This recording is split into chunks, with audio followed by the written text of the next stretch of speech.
Aron pa ba mo ni Tubig Queen sa Cebu, kinsa nakahuman sa iyang pagtungha tungod sa iyang pagpamaligya og tubig sa kadalanan sa Cebu City.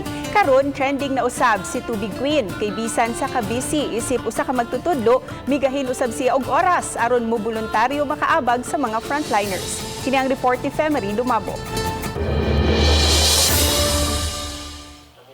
Tulo ka tuig na nga magtutudlo si Jayco Morteberio kinsa mas naila nga dudoy ang Tubig Queen sa Cebu.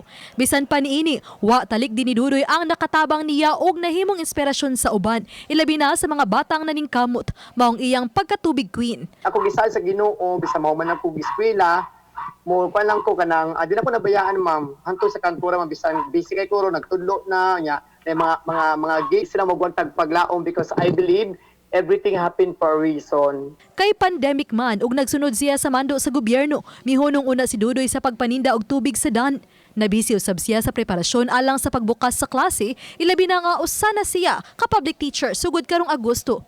O guban pang mga kalihukan pagtabang sa uban.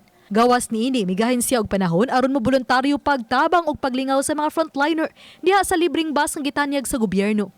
Siya ang tigsubmit sa report sa mga mipahimos nga mga healthcare worker ug labaw sa tanan ang magpaminos sa kakapoy ug mupakatawa pinaagi sa makalingaw nga mga chika inubanan pa sa sayaw ug kanta.